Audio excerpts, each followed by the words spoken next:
आप सभी को मेरा नमस्कार। स्वागत करता हूं मैं आप सभी का स्कैनर एजुकेशन में।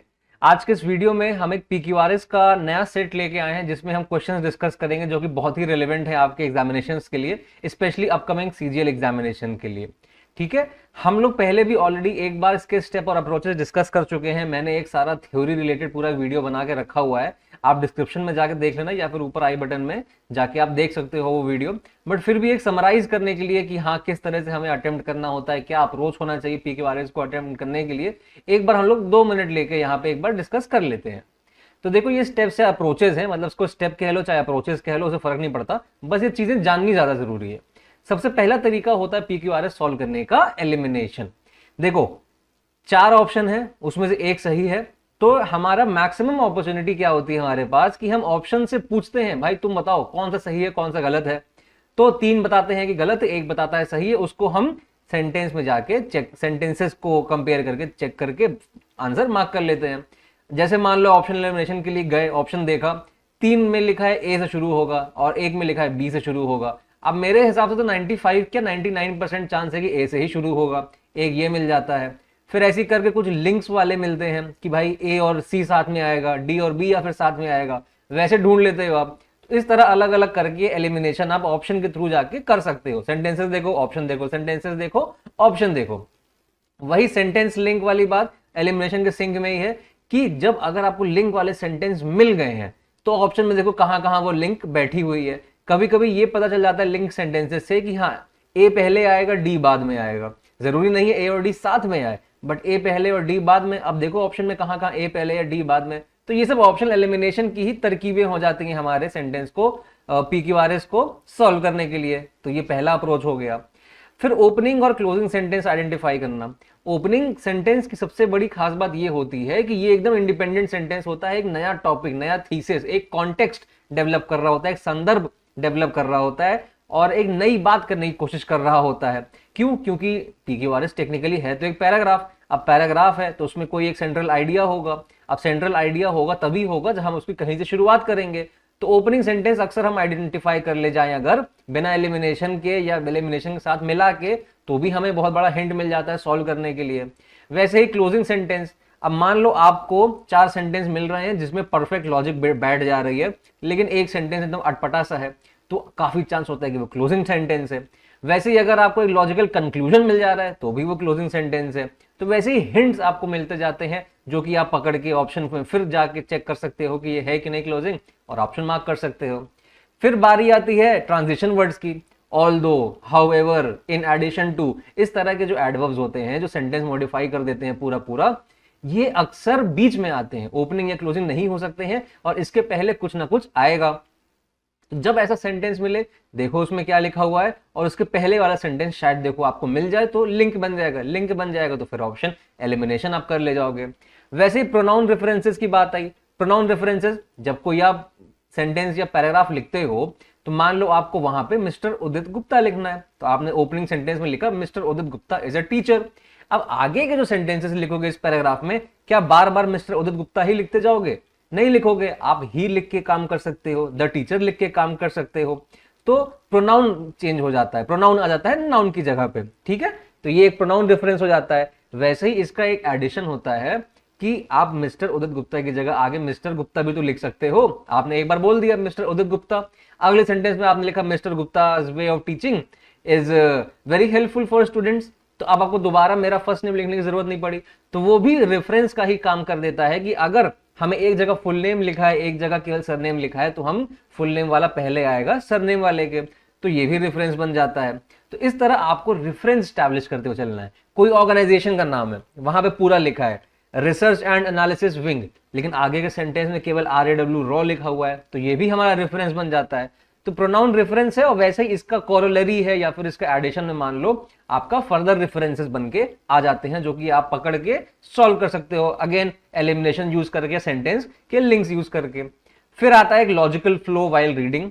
आपने ऑप्शंस देखा, आपने मोटा मोटा 2 ऑप्शन में डाउट है, आपने दोनों पढ़ के देख लिया कि लॉजिकल फ्लो बन पा रहा है कि नहीं, तो ये हो जाता है। और आखिरी आता है जब कुछ समझ नहीं आ रहा है, सारे चीज ट्राई कर लिया, एक बहुत हार्ड पीक्यूआरएस आ गया, या फिर आप इतने एग्जॉस्ट हो गए पढ़ते पढ़ते कि अब समझ ही नहीं आ रहा है, तो स्किप कर दो थोड़ी देर के लिए, वापस दोबारा आओ, अब एक एक ऑप्शन पढ़ो और फिर ऑप्शन से पैराग्राफ कंप्लीट करने की कोशिश करो। मान लो पहला ऑप्शन ABCD दिया हुआ है, मतलब पहला ऑप्शन ABCD है, ABCD पढ़ के देखो। दूसरा ऑप्शन दिया है DABC, तो DABC पढ़ के देखो। ऐसे चारों करके देखो। ये बहुत फुल प्रूफ नहीं है, ये एकदम आखिरी अपॉर्चुनिटी होती है आपकी कि आप शायद सही कर पाओ, नहीं तो फिर इसको स्किप करके आगे बढ़ो, because 0 marks is always better than negative marks. चलो हम लोग अपना क्वेश्चन डिस्कस करते हैं। कुछ बढ़िया क्वेश्चंस मैंने आपके लिए निकाल के रखे हुए हैं।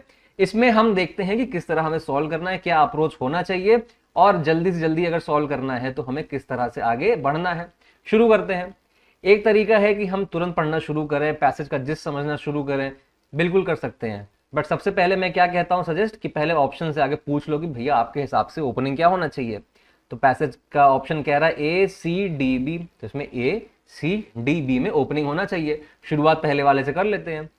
A famous Japanese rock garden is at Ryoanji in north west Kyoto Japan. कह रहा है कि एक फेमस जापानीज रॉक गार्डन है जापान में, बस इतनी सी बात कर दी। सी क्या कह रहा है, the garden is 30 meters long from east to west and 10 meters from north to south. अब देखो द गार्डन आ गया, यानी कि इसके बारे में कुछ बात हुई होगी। कौन सा गार्डन है? अब द होता है आपका डिफाइन करता है, कुछ डेफिनेट है अगर आपका यहाँ पे, तभी आप इसको द यूज करते हो। तो जिसके बारे में यहाँ पे इंट्रोडक्शन दिया गया, यानी ए के बाद सी आएगा, ये तो पक्का हो गया। ए आएगा उसके बाद ही सी आएगा। फिर क्या ऑप्शन है? डी है, the garden contains 15 rocks arranged on the surface of white pebbles in such a manner that visitors can see only 14 of them at once from whichever angle the garden is viewed. तो ये भी the garden आ गया, तो ये भी नहीं होगा, ये भी नहीं होगा। बी क्या कह रहा है, the rocks of various sizes are arranged on small white pebbles, कि जो रॉक्स हैं वो अलग अलग साइज के हैं, उनको अरेंज किया गया व्हाइट पेबल पे इन 5 ग्रुप, 5 अलग अलग ग्रुप में। ईच कंप्राइजिंग, वो पांचों ग्रुप में क्या क्या है, 5, 2, 3, 2 एंड 3 रॉक्स की 5 ग्रुप है, हर में एक में 5, एक में 2, 3, 2 और 3 रॉक हैं। फिर ई पढ़ ही लेते, इतना पढ़ लिया है तो। There are no trees, just 15 irregularly shaped rocks of varying sizes, some arranged by gravel sand that is raked every day. तो कहा जा रहा है कि देयर आर नो ट्रीज, वहां एक भी ट्री नहीं है, बस 15 रॉक रखे हैं वहां पे अलग अलग साइजेस के, जिनको अरेंज किया गया है ग्रेवल से या सैंड से, जिनको रोज रेक किया जाता है, सॉर्ट किया जाता है। रेक करने का एक औजार होता है, उससे सैंड को किया जाता है। आप सर्च करोगे गूगल तो फोटो देख के समझ जाओगे। तो बी से हो सकता है, यहां रॉक के बारे में बात करी है और यहां रॉक के बारे में बात करी है। कह रहे there are no trees, just 15 irregularly shaped rocks. तो इंट्रोडक्शन तो यहां दिया रॉक का, और उसके बारे में आगे और डिटेल यहां पे बताया, ठीक है। तो ये भी नहीं हो सकता। तो एक अपना क्लियर ये बन गया कि ओपनिंग अपना अगर ए है तो हमारा ऑप्शन यही होगा, तो हमें यही मार्क के आगे बढ़ के निकल जाना है। अब आप चाहो अपनी संतुष्टि के लिए तो ACEBD करके पूरा पढ़ के देख लो लॉजिकल फ्लो मेंटेन हो रहा है कि नहीं। बट अगर आपकी प्रैक्टिस अच्छी है तो मेरे हिसाब से कॉन्फिडेंट फील करोगे और अब ये वाला ऑप्शन मार्क करके आगे बढ़ जाओगे। क्लियर है? चलो आगे बढ़ते हैं। When they gathered together, एक सेकेंड, हम लोग को पहले ऑप्शन के पास जाना है। EDBC, ए से शुरू होगा? बिल्कुल भी नहीं होगा, गारंटी है कि ये पहला तो नहीं है, तो हम पढ़ेंगे नहीं उसको। और दूसरी भी क्या है, देखो दे आ गया, प्रोनाउन आ गया। प्रोनाउन आ गया तो किसी चीज के लिए होगा, कुछ लोगों के लिए होगा दे, तो वो कहीं और इंट्रोडक्शन मिलेगा उसका, तो फिलहाल हम इसको छोड़ देते हैं। ई है, डी है, बी है, सी है। ई क्या कह रहा है, the Buddha silently held up and twirled a flower and twinkled his eyes. Several of his disciples tried to interpret what this meant, though none of them was correct. कह रहा है कि बुद्धा जी साइलेंटली उठते हैं, ठीक है, और एक फूल को घुमाते हैं और आंखों में उनकी एक चमक आती है, और उनके जो कुछ डिसाइपल्स हैं, कुछ फॉलोअर्स हैं, वो सोचते हैं कि इसका मतलब क्या है, बट उनको समझ नहीं आता है। ई ये कह रहा है, ठीक है, होल्ड कर लेते हैं।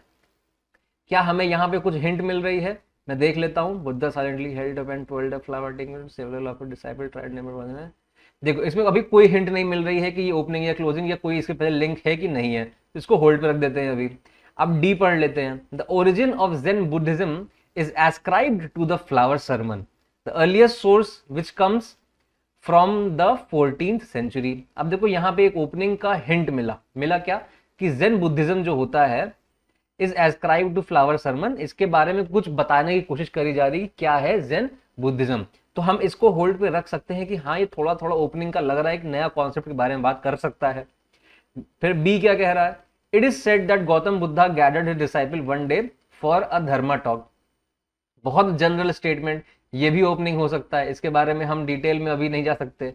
अब कहने को तो यहाँ पे इट इज सेड है, तो इट किसी चीज के लिए यूज हो रहा होगा, बट इस केस में जो इट यूज हो रहा है वो इन जनरल है, ऐसा कहा जाता है, इट इज सेड, तो ऐसा कहा जाता है, तो आपको ओपनिंग स्टेटमेंट भी हो सकता है, तो इसको भी होल्ड ले लेते हैं। CADBE, सी ओपनिंग है। One of Buddha's disciples Mahakashyap silently gazed at the flower and broke into a broad smile. मुझे बहुत बढ़िया हिंट मिल गई है। पहले सेंटेंस समझ लो क्या कह रहा है कि बुद्धा का जो एक डिसाइपल था उसका नाम था महाकश्यप, उसने शांति से देखा किसको? फूल को, द फ्लावर, और ब्रोक कर गया ना ब्रॉड स्माइल, अब बढ़िया सी स्माइल दे दिया उसने। अब ये द फ्लावर है, फ्लावर का क्या कहीं रेफरेंस है इसके पहले? आप कहोगे हाँ सर बिल्कुल है, ई में आया था, तो बुद्धा ने फ्लावर ट्वेल्व किया था और उनके डिसाइपल मीनिंग निकालना चाह रहे थे इसका कि क्या मीनिंग है, इंटरप्रेट करना चाह रहे थे, और सब ने गलत बताया। पर एक बुद्धा का डिसाइपल था महाकश्यप जिसने साइलेंटली देखा फ्लावर को और मुस्कुराने लगा, तो ई के बाद सी आ गया, एक लिंक मिला। जैसे ही एक लिंक हमें कंफर्म हो गया, हम तुरंत ऑप्शन के पास जाएंगे कि कौन कौन से ऑप्शन हैं जहां जहां सी बाद में आ रहा है ई के। 1 में आ रहा है, 2 में नहीं आ रहा है, कैंसिल। 3 में नहीं आ रहा है, कैंसिल। 4 में नहीं आ रहा है, कैंसिल। सॉल्व हो गया। ऐसे सॉल्व करना है PQRS। एक लिंक मिला, जाओ ऑप्शन के पास, जो हिंट मिले जाओ ऑप्शन के पास, कहीं ना कहीं कुछ ना कुछ मिल जाएगा, ये मेरी गारंटी है। ऐसे मैक्स 99% सवाल ऐसे सॉल्व हो जाएंगे, ज्यादा ढूंढने की जरूरत नहीं है, लोड लेने की जरूरत नहीं है, मेरा बस ये कहना है। Next question, the post election crisis in Kenya remains unresolve. Election के बाद जो दिक्कतें आई हैं केनिया में, उनका अभी तक निवारण या सोल्यूशन नहीं आ पाया है। ठीक है, अच्छा, ऑप्शन के हिसाब से ए यानी ए तो ओपनिंग है ही, तो ए से तो अपने को खेलना ही नहीं है, अपने को अब क्या देखना है, EBCB क्या लिंक बैठ रहा है, क्या बैठ रहा है, बट फिर भी पढ़ लेते हैं। The damage being done to the country's economy is severe. Tourism, horticulture and other industries that depend on trade beyond the Kenyan border are reeling, मतलब हिली हुई हैं। कह रहा है कि जो डैमेज हो रहा है कंट्री की इकोनॉमी में वो बहुत ज्यादा सीवियर है। टूरिज्म हो गया, हॉर्टिकल्चर हो गया, यानी एग्रीकल्चर हॉर्टिकल्चर सिमिलर सा है, और अदर इंडस्ट्रीज जो डिपेंड करती हैं ट्रेड में बियॉन्ड केनियन बॉर्डर, यानी इंपोर्ट एक्सपोर्ट वाला काम, वो एकदम शेकन चल रहे हैं। तो यानी कि यहाँ पे क्राइसिस के बारे में बात करी गई है और यहाँ पे इकोनॉमी की क्राइसिस के बारे में बात करी गई है। तो मुझे ए के बाद बी एक लिंक देता हुआ दिखाई दे रहा है, तो ए के बाद बी दो जगह हमें दिख भी रहा है। गुड, अभी तक के लिए ठीक है, हमें हल्का हल्का हिंट है कि ये हो सकता है। Many countries responded providing essential humanitarian assistance and logistical support. For this, I and many other Kenyans are very grateful. अच्छा, many countries responded, किस चीज को? हो सकता है क्राइसिस को रिस्पॉन्स दिया हो, तो अभी तो क्लैरिटी नहीं है, तो हम वेट कर लेते हैं। Thousands of livelihoods along with the investments throughout the region are threatened and collapsing. अच्छा, D, along with investment throughout the region are threatened and collapsing। ये भी कह रहा है कि देखो क्राइसिस चल रही है, इकोनॉमी खराब हुई है, अब इकोनॉमी खराब हुई जिस वजह से लाइवलीहुड भी खराब हो गया है, अलॉन्ग विद इन्वेस्टमेंट यानी निवेश आना बंद हो गया है पूरे ही रीजन में, और थ्रेटन हो गए हैं और कोलैप्स कर रही है लाइवलीहुड। क्लिंग मिला कि भाई यहाँ पे इकोनॉमिक क्राइसिस, यहाँ क्राइसिस के बारे में बात हुई, फिर बी में इकोनॉमिक क्राइसिस के बारे में बात हुई, फिर कहा कि इकोनॉमिक क्राइसिस हो गया उसकी वजह से लाइवलीहुड चली गई, इन्वेस्टमेंट्स आने बंद हो गए, तो थोड़ा थोड़ा लिंक मिल रहा होगा। तो मुझे तो मिल रहा है लिंक, और मुझे यहाँ दिख भी रहा है कि ए बी और डी साथ में आ रहा है, ए बी और सी साथ में नहीं आ पा रहा है अभी अपेरेंटली, बट फिर भी और पढ़ते हैं, थोड़ा डिफिकल्ट देखो निकल के आ रहा है वाला। As the situation in Kenya escalated with murders, rapes, burning of property, looting, and the displacement of thousands of people throughout the country, the international community was urged to help. कह रहा है कि जैसे जैसे केनिया में दिक्कतें बढ़ती गई और वो कन्वर्ट होती गई जो जो यहाँ लिखी हुई है उन दिक्कतों में, इंटरनेशनल कम्युनिटी भी आगे आगे हेल्प करने के लिए। अब क्या किसी और सेंटेंस में इंटरनेशनल कम्युनिटी के बारे में बात हुई, आप मेरे को बताओ। सी में बात हुई है कि many countries responded providing essential humanitarian assistance, यानी ई के बाद सी आएगा। इतना मानते हो कि यहाँ पे यानी कि हमारा ई वाले ऑप्शन में बोला गया कि इंटरनेशनल कम्युनिटी आगे आई, जिसमें से कुछ कंट्रियों ने ह्यूमैनिटेरियन असिस्टेंट दिया और लॉजिस्टिकल सपोर्ट दिया, तो ई और सी आ गया। ई के बाद सी आना है, ई के जस्ट बाद भी सी आ सकता है, तो ऑप्शन के पास जाते हैं। ई के बाद सी यहाँ आ रहा है, ई के बाद सी यहाँ नहीं आ रहा है, ई के बाद सी यहाँ नहीं आ रहा है, यानी पहला हो सकता है और चौथा हो सकता है। बस ये बता दो अब हमें एक चीज, मेरे हिसाब से ई के तुरंत बाद सी आना चाहिए, मेरे हिसाब से ई के तुरंत बाद सी आना चाहिए, जो हमें यहां मिल रहा है।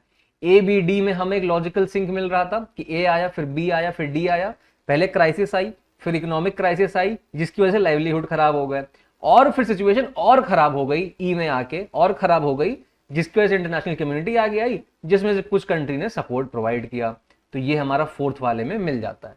डिफिकल्ट क्वेश्चन कहूंगा मैं इसको, बट अगर आप इसको एक बार में नहीं सॉल्व कर पा रहे हो तो वही पुरानी चीज बोलूंगा, थोड़ी देर बाद वापस आ जाना, मार्क फॉर रिव्यू करके आगे बढ़ जाओ, फिर वापस आ जाओ, कभी कभी क्वेश्चन डिफिकल्ट हो जाते हैं। नेक्स्ट क्या कह रहा है देखो, बी ए डी ई, क्या कह रहा है, बी ए डी ई, यानी कि सी तो हमारा ओपनिंग नहीं है, इतना क्लियर है। बी क्या कह रहा है, अ ग्रेटर रिकोर्स, ए से शुरू करते हैं, the US market will continue to be the dominant one in the foreseeable future, the rupee could become even stronger. अच्छा स्टेटमेंट है, ओपनिंग हो सकता है, क्लोजिंग भी हो सकता है, अभी कुछ क्लैरिटी नहीं है, एक इंडिपेंडेंट बात कर रहा है यहाँ पे। अभी हमें ऐसा कोई भी हिंट नहीं मिल रहा कि द यूएस मार्केट ठीक है, डोमिनेंट फोर्सिबल फ्यूचर, रूपी कुड इवन बिकम स्ट्रॉन्गर। अभी ऐसा कोई भी कंपैरिजन, कोई भी रेफरेंस, कोई भी लिंक हमें अलग से ऐसा हिंट नहीं दे रहा है कि इसके पहले इसके बाद क्या आ सकता है। तो ये ओपनिंग भी हो सकता है, क्लोजिंग भी हो सकता है। तो ए वाले को ऑप्शन को होल्ड पर रख देते हैं, ठीक है। फिर a greater recourse to hedging as well as striving for multi currency revenue streams automatically suggests itself a greater recourse, एक बेटर कोर्स ऑफ एक्शन, यानी कि एक बेटर जरिया अपनी चीजों को करने का, टू हेजिंग, अपने आप को बचाने का, हेज करना मतलब रिस्क से अपने आप को बचाने का, एज वेल एज स्ट्राइविंग यानी बढ़ना, for multi currency revenue system automatically suggest itself, यानी कि ये हमारा एक अच्छा कोर्स ऑफ एक्शन है, क्या कि हम उसको मल्टी करेंसी रेवेन्यू स्ट्रीम में कन्वर्ट करें। अब मुझे क्या देखा यहाँ पे, अ ग्रेटर रिकोर्स, यहाँ कह रहा है एक बेहतर कोर्स ऑफ एक्शन। ऐसा मुझे लगा इसको पढ़ के कि आगे जब मैं आगे पढ़ूंगा हो सकता है वहां कोई कोर्स ऑफ एक्शन लिखा हो, या फिर ऐसी कोई हिंट मिले जिससे कि इसको कंपेयर किया जा रहा हो। क्यों? क्योंकि जो ग्रेटर है ये कंपेरेटिव डिग्री है, और इसका कुछ हिंट हमें किसी और सेंटेंस में मिलना चाहिए। तो बी ओपनिंग मेरे हिसाब से नहीं हो सकता है, बट फिर भी हम लोग आगे पढ़ लेते हैं, अभी दो ही सेंटेंस तो पढ़ा है। सी हमको पढ़ना नहीं ओपनिंग के लिए, तो इसलिए पहले हम डी और ई पढ़ लेते हैं। Most IT companies have been grappling with more mundane problems such as high level of attrition amidst rising wage cost and inability to secure the right type and number of American visa. मैं काफी सारी IT कंपनियां, ज्यादातर IT कंपनियां जो हैं उनको दिक्कतें हो रही हैं, बहुत सारी मंडेन यानी कि दिन per day to day problem के साथ, जैसे कि हाई लेवल ऑफ एट्रिशन, यानी कि जितने लोग काम करते हैं काम नहीं करते उसको एट्रिशन कहते हैं। उसके बाद कॉस्ट बढ़ रही उनकी, उसके बाद वो लोग सही तरह के लोग नहीं ला पा रहे हैं, और अमेरिकन वीजा सही तरह का नहीं लग पा रहा है। तो ये प्रॉब्लम के बारे में बात करी, साथ ही साथ हमें एक और चीज मिल गई, मोर मंडेन प्रॉब्लम। अभी प्रॉब्लम तो बताई नहीं गई, तो मोर मंडेन प्रॉब्लम कहां से आ गई? तो ये भी मुझे एक हिंट देता है कि डी से शुरू नहीं हो सकता। ठीक है, थोड़ा सा समझ रहे हो ना, ये हिंट दे रहा है, अभी ये श्योरिटी नहीं दे रहा है, प्रोबेबिलिटी का गेम चल रहा है पूरा, अभी देखते रहो। The BPO industry and many medium size software exporters are reportedly operating on thin margin. Very nice statement. ये क्या कह रहा है कि जो बीपीओ इंडस्ट्री है, इसका मतलब जाने से मतलब बिल्कुल नहीं है, बस एक इंडस्ट्री मान लो, और बहुत सारी मीडियम साइज सॉफ्टवेयर एक्सपोर्टर जो हैं उनको अभी थिन मार्जिन है, मतलब उनके पास पैसे बहुत बच नहीं रहे हैं, काम करने के बाद बहुत थोड़ा सा प्रॉफिट बचता है। तो ये ओपनिंग स्टेटमेंट हो सकता है, बिल्कुल हो सकता है। अगर हम ई को ओपनिंग स्टेटमेंट लें तो हम क्या कर सकते हैं, एक काम कि E D A B C को पढ़ सकते हैं इस नजर में, ठीक है। दूसरी चीज, यहां पे एक प्रॉब्लम बताई गई कि बीपीओ इंडस्ट्री और बहुत सारी इंडस्ट्री को क्या हो रहा है कि उनको थिन मार्जिन मिल रहे हैं, एक प्रॉब्लम हुई है। और प्रॉब्लम क्या हो गई, most IT companies have been grappling with more mundane problems, जो ये बताई है। तो ई के बाद डी आ सकता है, ई के बाद डी आ सकता है, ऐसा मुझे लग रहा है। A B C D E अब मुझे नहीं लग रहा है, क्योंकि ई के बाद मुझे लग रहा है डी आना चाहिए। तो ई के बाद डी यहां आएगा नहीं, ई के बाद डी यहां भी नहीं है, ई के बाद डी यहां भी नहीं है। अगर सिर्फ इतने ही लिंक से देखूं तो मैं इसको कैंसिल करके फोर्थ मार्क कर सकता हूं, बट अपनी सेटिस्फैक्शन के लिए, क्योंकि थोड़ा सा अलग तरह का है ये, आप पढ़ लेना चाहिए। फिर ई के बाद डी आया, डी के बाद ए आया। US market will continue to be the dominant one in the foreseeable future. किसके लिए ये मार्केट है? ये मार्केट है आईटी कंपनीज के लिए। अब थोड़ा सा क्लैरिटी आई कि क्यों ये बनाया गया। The rupee could become even stronger, कि रूपी और स्ट्रॉन्ग बन सकता है। EDA, फिर BC, a greater recourse to hedging as well as striving for multi currency revenue streams automatically suggest itself. अब यहां प्रॉब्लम बताई E और D में, ठीक है। अब B में बताया कि एक बेहतर तरीका क्या हो सकता है अपना रेवेन्यू ठीक करने का, कि आप मल्टी करेंसी रेवेन्यू पे जाइए, यूएस में भी काम करिए, इंडिया में भी काम करिए। फिर आया option C, already one company TCS by resorting to these methods extensively has turned in an above average performance during the first quarter. अब इसमें एक कंपनी है TCS जिसने ये मेथड अडॉप्ट कर लिया है, कौन सा, ग्रेटर रिकोर्स, जो आपका बी में लिखा हुआ है, extensively has turned in an above average performance. First quarter में इसका बहुत अच्छा परफॉर्मेंस आया जब उसने रेवेन्यू स्ट्रीम को मल्टी करेंसी में कन्वर्ट कर दिया। तो ये फोर्थ हमारा ऑप्शन अच्छा सा निकल के आ जाता है इस केस में। इतना क्लियर हुआ कैसे सॉल्व किया, कैसे नहीं सॉल्व किया, ठीक है। सब डिफिकल्ट क्वेश्चंस में लेके आया हूं और कैसे लिंक बना के हम ऑप्शन एलिमिनेशन कर पा रहे हैं ये भी देख पा रहे होगे आप। डिफिकल्ट क्वेश्चन है, मैं मान रहा हूं, इसीलिए मैं लेके आया हूं जैसे मैं आपको इसको एक्सप्लेन कर पाऊं। अच्छा, मान लो ए में जैसे लिंक नहीं बन रहा है, ठीक है, आपको बीच में आया कि ए में सर लिंक बन ही नहीं रहा, कि ना ED के बाद बन रहा है ना BC के पहले बन रहा है, थोड़ा इंडिपेंडेंट से लग रहा है। अब ऐसा समझो, मान लो एक पैराग्राफ है, ठीक है, इसमें 10 सेंटेंस है, 1 2 3 4 5 6 7 8 9 10, मान लो इस पैराग्राफ में 10 सेंटेंस ऐसे लिख दिया। अब जब एग्जामिनर ने बनाया क्वेश्चन तो ऐसा नहीं है कि 1 से लेके 4 तक उसने इसको P कर दिया, इसको Q कर दिया, इसको R कर दिया, इसको S कर दिया। एग्जामिनर करता क्या है, वो कभी 2 को P ले लेगा, 4 को Q ले लेगा, 7 को R ले लेगा, 10 को S ले लेगा। तो बीच में अक्सर क्या होगा कि लिंक फॉर्म नहीं होगा, लेकिन आपको लिंक बैठाना पड़ता है थोड़ा सा अपने आप को समझाते हुए भी कि 6 के बाद 10 आ रहा है, ये हल्का फुल्का लिंक बैठाना पड़ जाता है। बट ये डिफिकल्ट वाले क्वेश्चंस में होता है, आसान वाले क्वेश्चन आप वैसे भी सॉल्व कर ले जाते हो, ठीक है। तो आसान वाले सॉल्व पहले कर लेना, इसको आखिरी में बचा के रखना, मार्क पर रिव्यू कर देना अगर एग्जाम में समझ नहीं आ रहा है तो। एनीवे, नेक्स्ट, अब अपने ऑप्शन क्या कह रहे हैं, BACD, तो यानी कि इसमें क्या नहीं होगा, E अपना ओपनिंग तो नहीं है, डन, गुड। लास्ट मार्च, पिछले मार्च में, I was invited to present a paper on the topic of whether the mistakes of the 20th century would be repeated in the 21st century as well। पिछले मार्च मुझे invite किया गया था कि मैं research paper present करूं जिसका topic था कि क्या जो 20th सेंचुरी की गलतियां हैं वो दोहराई जाएंगी 21वीं सदी में भी, ठीक है। ये एक इंडिपेंडेंट स्टेटमेंट लग रहा है और ओपनिंग भी लग रहा है, बट पता चलेगा आगे पढ़ के। The economic crisis hadn't become grave then. अच्छा, इकोनॉमिक क्राइसिस जो है उसमें बहुत बड़ी नहीं थी, कब, 20th सेंचुरी में। तो ए के बाद तो बी आना है, ये क्लियर हो गया। ए के बाद बी कहाँ आया है, पहले में नहीं आया है, दूसरे में आया है, हाँ आया है, तीसरे में आया है, हाँ आया है, चौथे में आया है, तो एक तो एलिमिनेट कर दिया, done. But today the world is in the mist of the biggest economic crisis since 1929।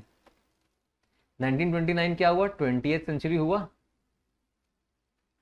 20th century हुआ 1929, यानी सिंस 20th सेंचुरी। आज वर्ल्ड जो है बिगेस्ट इकोनॉमिक क्राइसिस में है 20th सेंचुरी से, 1929 से। तो क्या बी के बाद सी आ रहा है, लॉजिकल फ्लो बन रहा है कि मुझे पहले बुलाया गया टॉपिक इंट्रोड्यूस करने के लिए, टॉपिक प्रेजेंट करने के लिए, जिसका मतलब था 20th सेंचुरी में जो गलतियां हुई हैं क्या हम 20 में दोहराएंगे 21st में। फिर बोला गया कि इकोनॉमिक क्राइसिस उस समय इतनी खराब नहीं थी, फिर बोला गया इकोनॉमिक क्राइसिस अब बहुत खराब है। तो ABC एक लिंक बन रहा है, AB और C। चलो, the key difference between then and now is that the old power structures have finally disappeared। Very nice। Now even the US is pleading for financial help from China। अब US भी plead कर रहा है for financial help कि उसको पैसे दे China. D का मतलब क्या था यहाँ पे, जो मेन डिफरेंस आ रहा है तब में और अब में, देन एंड नाउ, वो ये है कि जो पुराने पावर स्ट्रक्चर थे अब वो नहीं है। तब जो थे पावर स्ट्रक्चर जो भी उस समय लीड कर रहे थे अब वो नहीं है। आज की तारीख में now US is also pleading for help from China. उस समय 20th सेंचुरी में US पावरफुल ज्यादा था, लेकिन आज की तारीख में क्या हो रहा है कि चाइना से मदद मांग रहा है US। तो डी के बाद ई मिल रहा है, हमें ABC मिल रहा है, हमें डी और ई साथ में मिल रहा है। डी के बाद ई यहाँ पे आ रहा है इस वाले में, इसमें भी आ रहा है, इसमें भी आ रहा है। लेकिन ABCDE अगर ध्यान से देखो तो ये हमारा परफेक्ट पैसेज बना देता है। क्यों? क्योंकि जो ई है वो एकदम बढ़िया वाला क्लोजिंग स्टेटमेंट बन के आ रहा है, इतना तो दिखाई दे रहा होगा। डी से शुरू करोगे नहीं क्योंकि देन और नाउ को हमने इंट्रोड्यूस किया नहीं है। सी से शुरू करोगे नहीं, but today the world is in the mist. अब बट लगा दिया है कि पर आज ऐसा है, आज अगर बता रहे हो तो कल को भी तो इंट्रोड्यूस करोगे ना, तो वो ए में इंट्रोडक्शन मिल जा रहा है। पैसेज के हिसाब से आप कॉन्टेक्स्ट बनाते हुए आगे बढ़ते चलो। तो ये आसान वाला थोड़ा निकल आया आपको। अब चलो 2 कठिन कर लिए, 3 कठिन कर लिए, 2 आसान भी निकल आया आपके लिए। तो आज के इस वीडियो में केवल इतना ही। उम्मीद करता हूं आपको पसंद आ रहा है वीडियो। मुझे कमेंट करके जरूर बताना कि अच्छा लगा कि नहीं लगा। एडिटोरियल सेशन आपका डेली कंटिन्यू है, मंडे टू फ्राइडे सुबह 6 AM पे वो वीडियो पब्लिश हो जाता है। उसकी जो PDF है वो प्रिंटेबल फॉर्मेट में आपको टेलीग्राम चैनल पे तुरंत ही मिल जाती है, 6 के 6 बजे ही सुबह। आप चाहो तो इसको पहले पढ़ सकते हो, उसके बाद सॉल्व कर सकते हो, या फिर वीडियो साथ में देखते देखते ही सॉल्व कर सकते हो। और PQRS क्लोज टेस्ट सारे वीडियोस आते जाएंगे। आपका मैं एग्जाम निकलवाने की पूरी कोशिश करूंगा कि आप इंप्रूवमेंट इस स्तर पे ले आओ कि आप अच्छा परफॉर्म करके एग्जाम में। मिलता हूं आपसे नेक्स्ट वीडियो में। जय हिंद।